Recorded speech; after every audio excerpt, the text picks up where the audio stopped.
بسم اللہ الرحمن الرحیم۔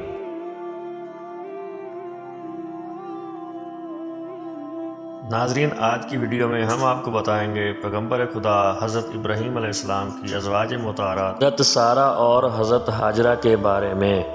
ناظرین، جب فرعون نے حضرت ابراہیم علیہ السلام کو ملک بابل سے نکال دیا تو حضرت ابراہیم علیہ السلام ملک شام کی طرف روانہ ہوئے۔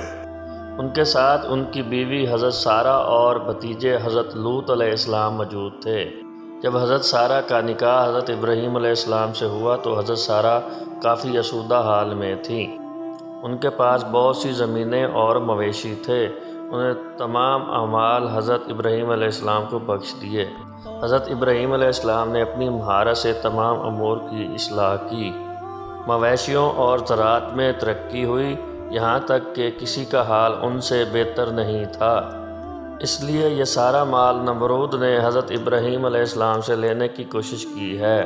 حضرت ابراہیم علیہ السلام حضرت لوط علیہ السلام اور حضرت سارہ کو لے کر چلے گئے اور کہا، سورۃ الصافات آیت نمبر 99، اور میں اپنے پروردگار کی طرف یعنی بیت المقدس کی طرف جا رہا ہوں اور وہ عنقریب میری رہبری کرے گا۔ حضرت ابراہیم علیہ السلام ایک غیور انسان تھے، اس لیے اس سفر میں انہوں نے اپنی بیوی حضرت سارہ کو ایک صندوق میں بند کر لیا تاکہ وہ غیر مردوں کی نظروں سے محفوظ رہیں۔ لیکن راستے میں قبطیوں کے ملک یعنی مصر میں پہنچے۔ وہاں میں عرب ملک بادشاہ حکومت کرتا تھا۔ اس ملک کی سرحد پر ایک سپاہی نے حضرت ابراہیم علیہ السلام کو اپنے مال کا محصول ادا کرنے کے لیے روک لیا۔ وہ آپ کے سامان کی جانچ پڑتال کرتے کرتے اس صندوق کے پاس آیا اور جھٹ سے بولا، یہ صندوق کھول کر دکھائیں۔ حضرت ابراہیم علیہ السلام نے کہا، فرض کرو یہ صندوق سونے اور چاندی کے زیور سے بھرا ہوا ہے۔ اب اس کے لیے تم جو چاہتے ہو وہ میں دے دیتا ہوں، پر اس کو مت کھولو۔ سپاہی نے کہا، جب تک صندوق نہیں کھولو گے اس کا حساب نہیں ہو سکتا۔ اسی اثناء میں اس نے صندوق کو کھول دیا۔ جب اس کی نظر حضرت سارہ کے حسین و جمیل چہرے پر پڑی اور کہنے لگا، جب میں تمہارے اور اس عورت کے بارے میں اطلاع بادشاہ کو نہ دے دوں میں تم کو یہاں سے نہیں جانے دوں گا۔ چنانچہ اس نے ایک شخص کو بھیج کر بادشاہ کو اس معاملے کے بارے میں آگاہ کیا۔ بادشاہ نے چند لوگوں کو بھیجا اور کہا، صندوق اٹھا کر لے آئیں۔ حضرت ابراہیم علیہ السلام ساتھ چلے اور کہا، جب تک میرے جسم میں جان ہے میں اس صندوق سے جدا نہیں ہوں گا۔ جب بادشاہ نے یہ سنا تو اس نے حکم دیا کہ اس تابوت کے ساتھ حضرت ابراہیم علیہ السلام کو بھی ساتھ لے کر آؤ۔ چنانچہ حضرت ابراہیم علیہ السلام اور ان کے سارے سامان کو بادشاہ کے پاس لے جایا گیا۔ جب آپ اس کے سامنے پہنچے تو اس کی نظر حضرت سارہ پر پڑی تو اس نے بے اختیار اپنا ہاتھ ان کی جانب بڑھایا۔ حضرت ابراہیم علیہ السلام جو غیرت اور اہمیت کا سرچشمہ تھے اور وہ سخت پریشان ہوئے اور ادھر سے منہ پھیر کر اللہ تعالیٰ سے کہا، پروردگار اس شخص کے ہاتھوں سے میرے اہل حرم کو محفوظ رکھنا۔ تو اسی وقت بادشاہ کا ہاتھ ایک سوکھی لکڑی کی مانند ہو گیا اور اس نے حضرت ابراہیم علیہ السلام سے مخاطب ہو کر کہا، کیا تمہارے خدا نے میرا ہاتھ خشک کر دیا ہے؟ حضرت ابراہیم علیہ السلام نے فرمایا، ہاں، میرا خدا غیور ہے اور حرام کاموں کو ناپسند کرتا ہے۔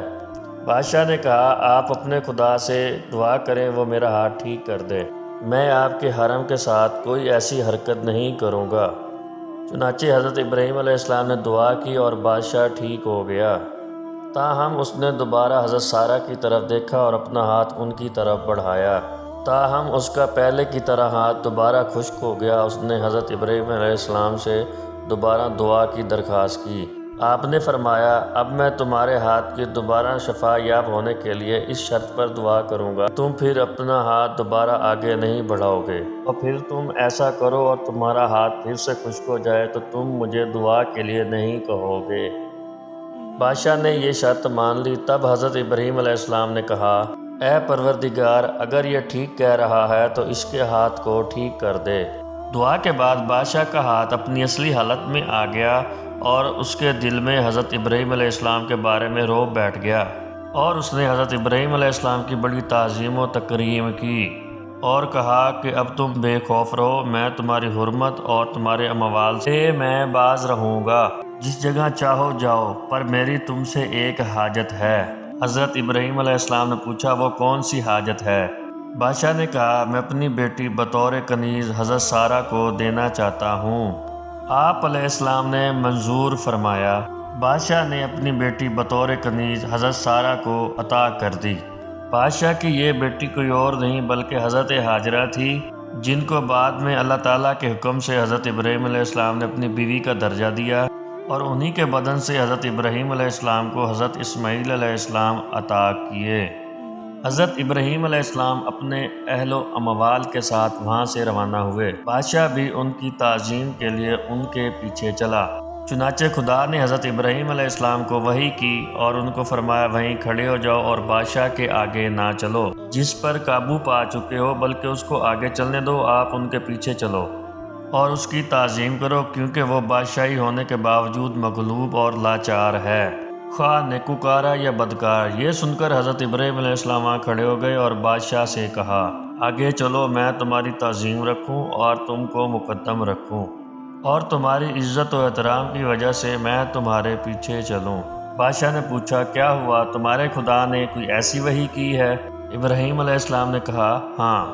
بادشاہ نے کہا میں گواہی دیتا ہوں تمہارا خدا صاحب جلال ہے، بردبار اور کریم ہے، تم نے مجھے اپنے دین کی طرف راغب کر لیا ہے۔